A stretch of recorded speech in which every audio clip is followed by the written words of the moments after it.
Brendan Othmann likely needs a strong camp to make the Rangers. We discuss whether or not he can pull it off. Plus, the Rangers sign two-time Stanley Cup champion Connor Sheary to a PTO, and we are sizing up his chances of making the team.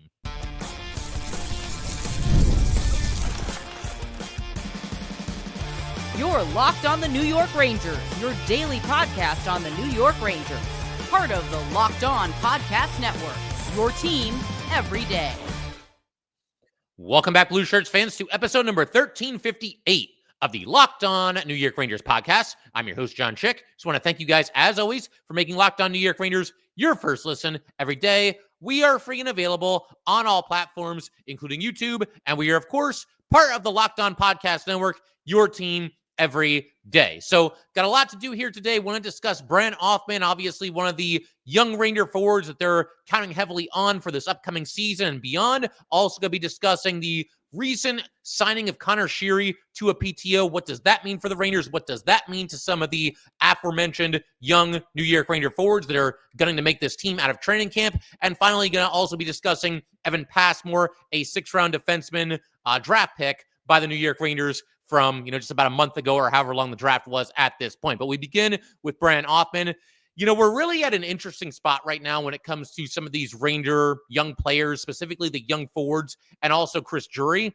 With Drury, there's been a lot said about him recently, and not a lot of it is good. And I can somewhat understand that, because when you look at Drury's tenure as GM of the Rangers, I feel like there have been some ups. There have certainly been some downs as well. But I've been saying on here pretty consistently that I would say the last 18 or so months, somewhere in that time range, have probably been his weakest, time period of his overall tenure as the New York Ranger general manager. There's just been a couple of weird moves and some swings and misses and whatnot, and it hasn't all been good. And obviously the Rangers were a train wreck last season, and that falls on Drury just like it falls on everybody that had anything to do with the Rangers season in 2024, 2025. But the reason I bring this up is because the one aspect of Drury's GM tenure that we haven't really been able to discuss all that heavily, at least not as of yet, is his draft classes. And part of the reason for that is we don't really know how it's going to go, because Drury hasn't been GM for so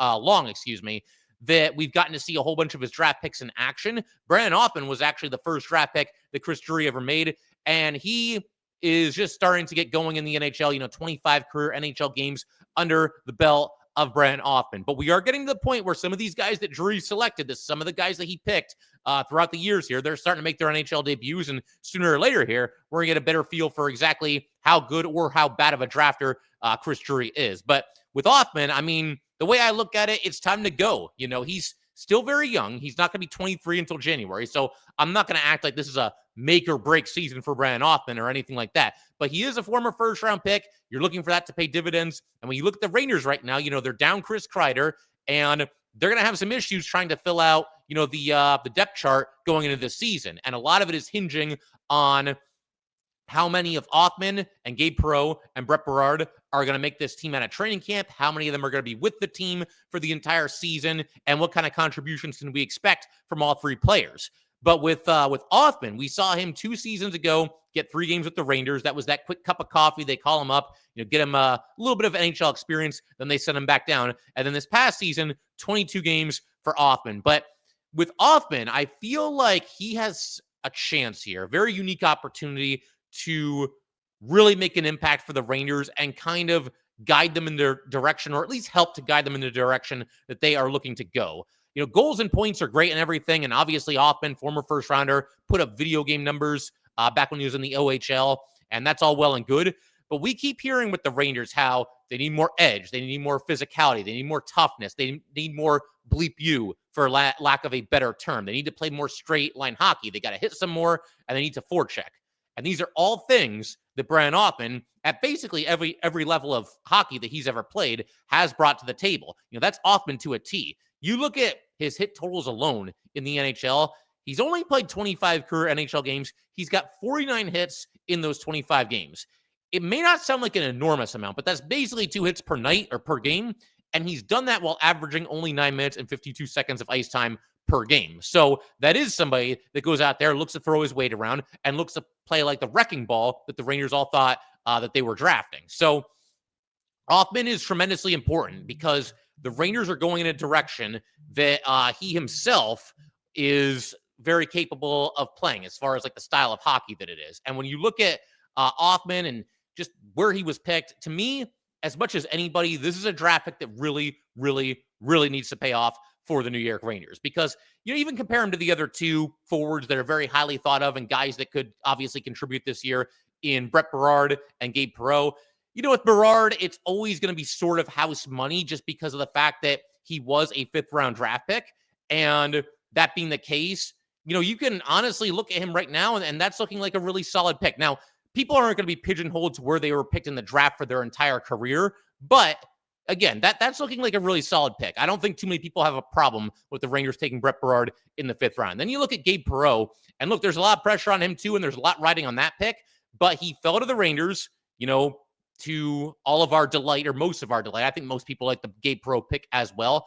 But with Perreault, I mean, the talent is so obvious and so noticeable, even the very small sample size that we saw him with the Rangers this past season, that I think a lot of us are looking at Perreault and seeing him as like a pretty safe bet that he's going to be a really good NHL player at the very least. Now, you never know for sure, right? Especially with the Rangers, and especially when it comes to their prospect development. But then you look at Othmann, and you get that skill and snarl combo, that combination that GMs around the NHL all just covet. And again, this is the direction that the Rangers want to go. The direction that the Rangers want to go is basically the exact style of play that Brendan Othmann plays. What he's doing, his skill set is tailor-made for the direction that the Rangers are looking to go. He could almost be like a mini JT Miller in a way, in terms of, having that physicality, having that toughness, having that edge, playing with some fire out there and some intensity, and also having some offensive upside as well. Now, of course, JT Miller, well-established NHL player. He's been an awesome player throughout pretty much his entire career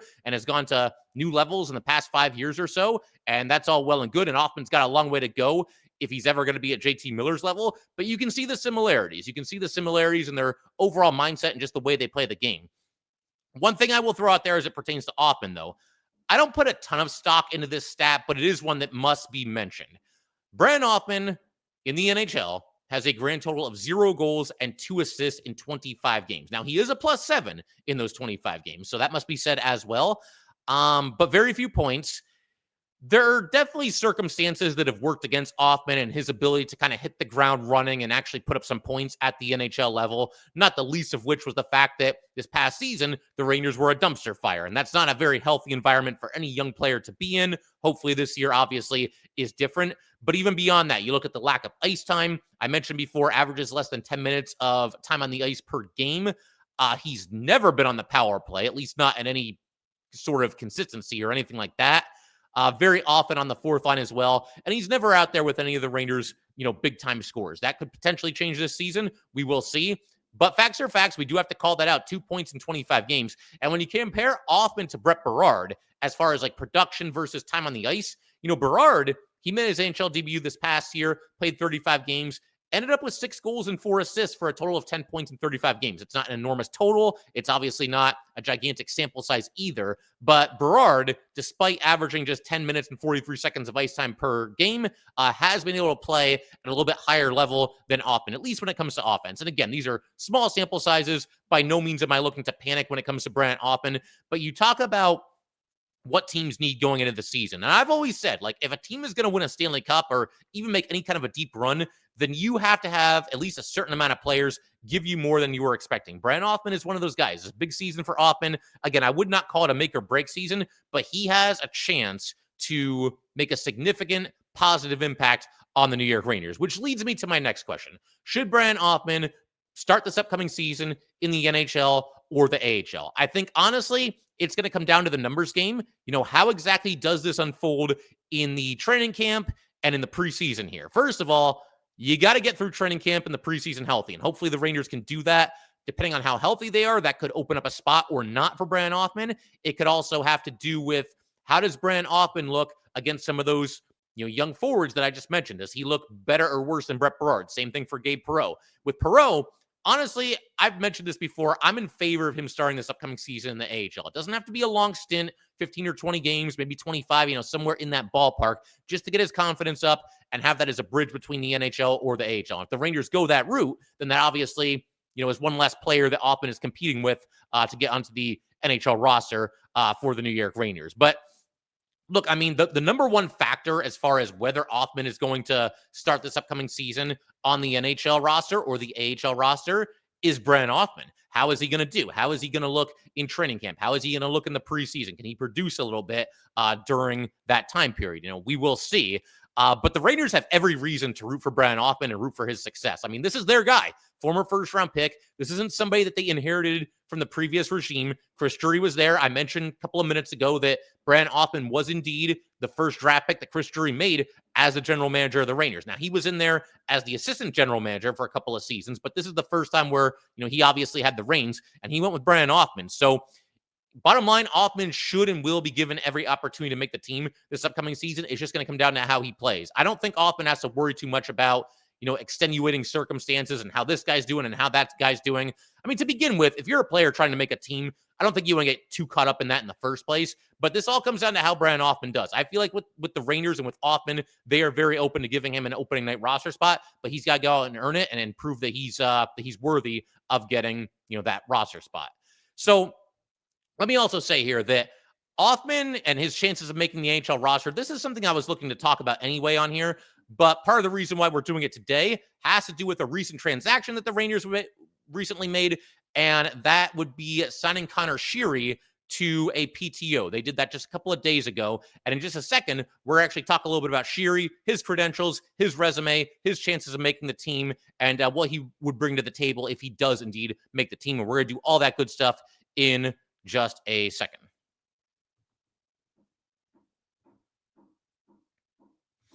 All right, we just want to take a minute to let everybody know that today's episode of Locked On New York Rangers is brought to you by Monarch Money. Ever wish managing your money felt easier? With Monarch Money, it can be. Whether you're growing your savings or planning a big purchase, Monarch puts you in the driver's seat. It's like having your own personal CFO, giving you full visibility and control over your finances. Monarch Money is more than a budgeting app. It is a complete financial command center. You can track all your accounts, investments, and spending all in one place. So in addition to managing your money, you are also building wealth. We've all been there in the past, one time or another. You look at your bank account and it's like, oh man, where did all my money go? Because between eating out with the family, between going to a Ranger game, this activity, that activity, a vacation, whatever it might be, the expenses can pile up. And we've all been there where you're just not so sure where all your money went. So bottom line, take control of your finances with Monarch Money. Use code LOCKEDONNHL at monarchmoney.com for 50% off of your first year. That's monarchmoney.com, code LOCKEDONNHL for half off of your first year. All right, let's go ahead and keep everything rolling here on Locked On New York Rangers. Want to go ahead and shift our attention to Connor Sheary, 33-year-old Connor Sheary, who recently signed a PTO professional tryout with the New York Rangers. So what does this mean? Because they're not like super common. It happens every once in a while, and I'm sure there will be some other PTOs given out by various other NHL teams. But essentially what it means, since he signed one with the Rangers, a PTO, he will be trying out with the Rangers, throughout training camp, throughout the preseason, but he will be doing so without, any kind of an ironclad contract. He'll be there in camp. He'll be there in the preseason games. And we've seen players that are on PTOs. I mean, the preseason, man, it becomes like Game 7 of the Stanley Cup final because they're trying to make the team. They're doing everything they can, and they have to lay it all on the line, whereas other players are probably just trying to get through the preseason without getting injured. And honestly, you can't really blame them for that. But as far as like how it's going to go at the end of everything, training camp and the preseason and whatnot, the Rangers will either sign him to a deal or they will release him from his PTO. Contract to the Hartford Wolfpack could also happen as well if Sheary would sign a two-way deal, with the New York Rangers. But as far as Sheary, what he brings to the table, his credentials and whatnot, he just turned 33 years old, I believe in June, and he also played with Mike Sullivan for 3.5 seasons in Pittsburgh. Sheary was a rookie in 2015, 2016. That was the year that Sullivan first took the reins as the Penguins head coach. He took over midway through the season, or not even. I mean, it was like probably 20-something games into the season or whatever it was, but you get the idea. It was during the middle of the season. Sullivan took over. The Penguins end up winning the Stanley Cup, and Sheary in the playoffs that year had 4 goals and 6 assists in 23 playoff games. So an undrafted rookie, by the way, going out there and having that kind of a run in the Stanley Cup playoffs. He also had a game-winning overtime goal in Game 2 of the Stanley Cup final against the Sharks. That gave the Penguins a 2-0 series lead, and of course, they went on to win the Stanley Cup that year. Then in 2016-2017, the season after, Sheary again wins a Stanley Cup with the Pittsburgh Penguins, and in the playoffs, 2 goals and 5 assists in 22 games. And as far as like Sheary's career stats and, where he's been and everything, again, undrafted player. And despite that, has now played in a grand total of 593 regular season NHL games. That's with the Penguins, the Sabres, the Penguins again for half a season, the Caps, and the Lightning. And in that time, a total of 124 goals, 143 assists, 267 points. Also a +3, 253 block shots, 277 hits. Not much physicality as far as Sheary is concerned. And I know there's some people that will see him and see the lack of size and see the fact that he's older and think like, oh my God, why are they signing this guy? This isn't what they're trying to do. They're trying to get younger and, faster and bigger and more physical. And Sheary isn't really any of those things, if we're being completely honest.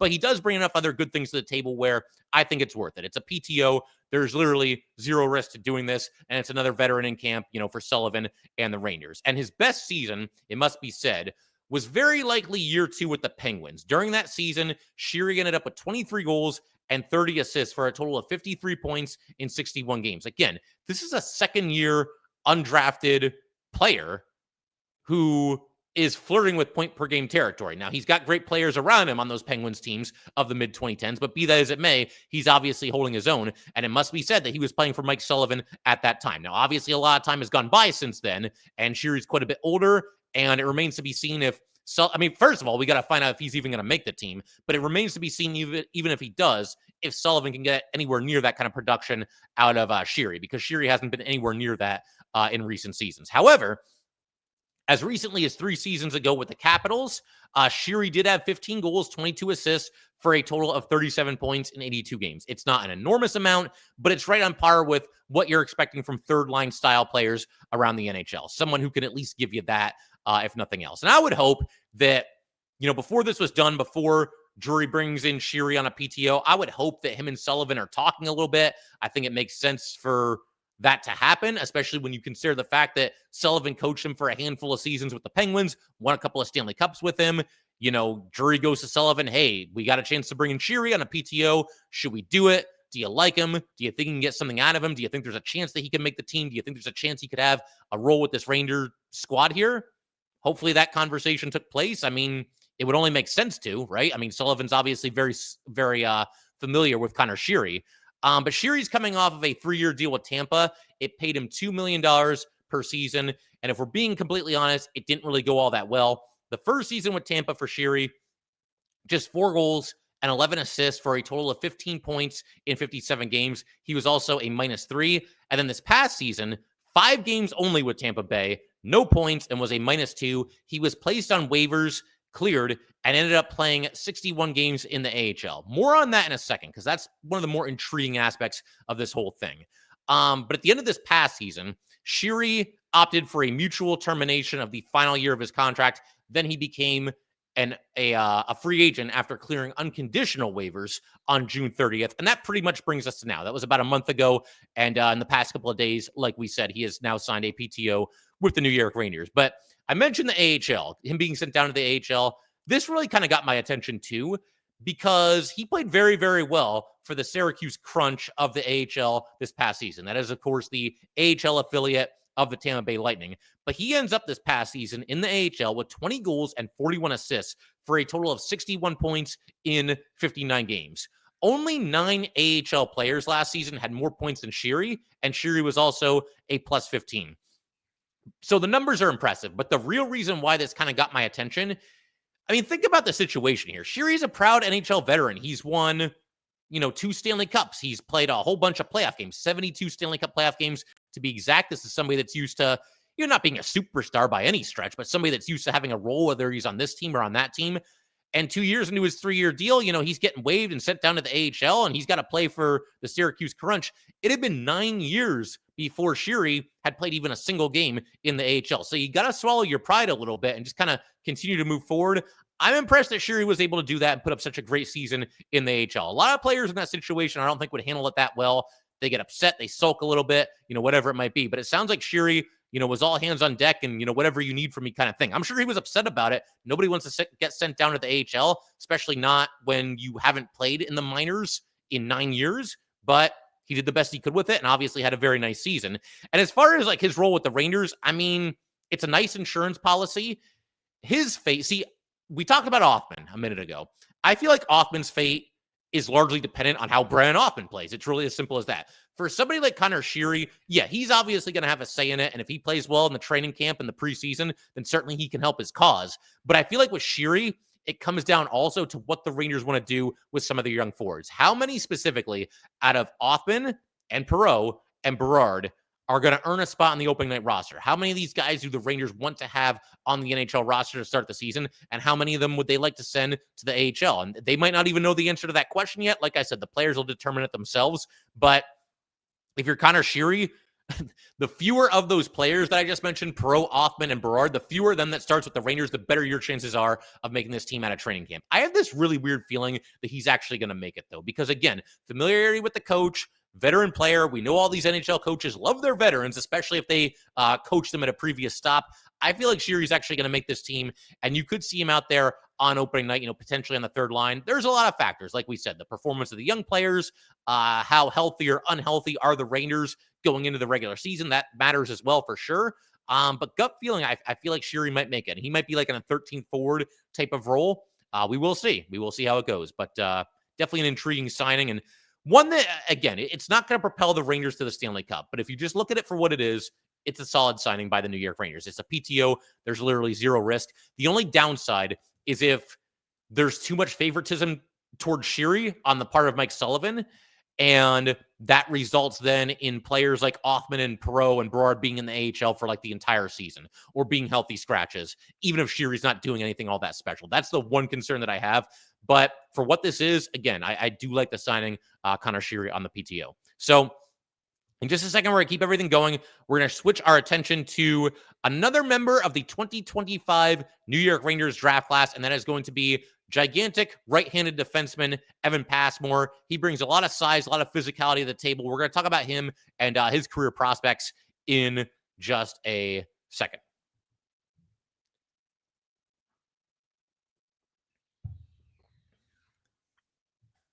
All right, let's go ahead and wrap up today's episode with a little bit of draft talk. We've been gradually going through every member of the Rangers 2025 NHL draft class throughout the entire offseason here, taking our time with it, giving all these players a fair trial. And today we are on to 6th-round right-handed defenseman Evan Passmore.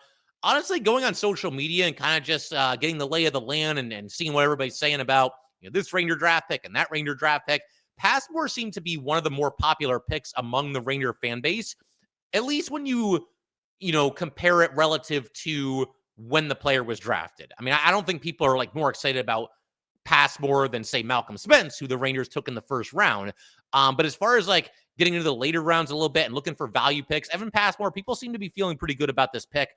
And the more I read about him, the more I can see why. I think it was a good pick. We'll start here by making the obvious joke that many of you have probably already made as well. And that is that with a name like Evan Passmore, he will fit in perfectly on the New York Rangers, and they should have drafted Evan Shootmore instead of Evan Passmore. So now that we got that out of the way, the obvious joke to make here, let's go on and talk a little bit about Passmore's background and some scouting reports and what he can bring to the table. So again, 6th-round pick. It was interesting because the Rangers took Passmore just 5 picks after they took forward Samuel Jung. He was also a 6th-round pick. But the difference there is like Passmore had, not like a ton of hype going into the draft, but a lot of people saw him going as in kind of the middle rounds, maybe even as high as like the 4th round. And Jung, like he wasn't even on a lot of draft boards. I mentioned that when we discussed him.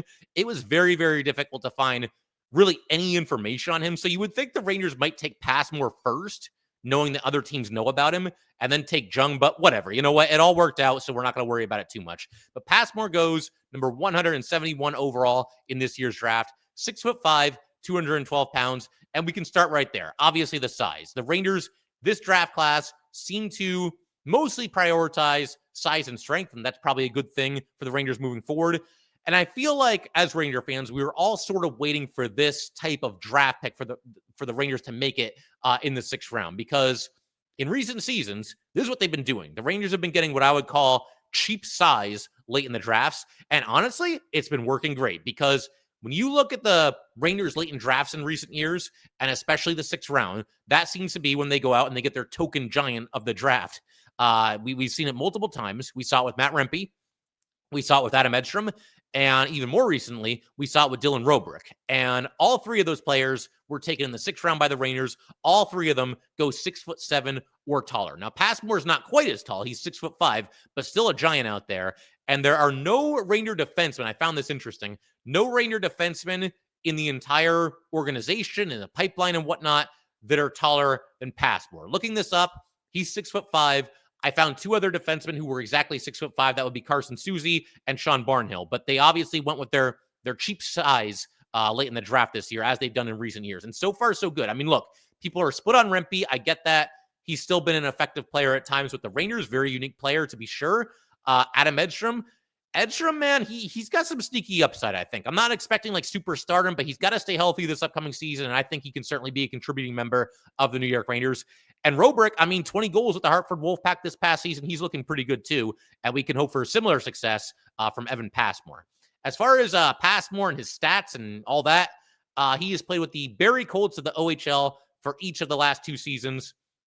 If we combine all 115 regular season games that Passmore has played in with all 22 playoff games that Passmore has played in over the last 2 years with the Colts, that is a total of 137 games.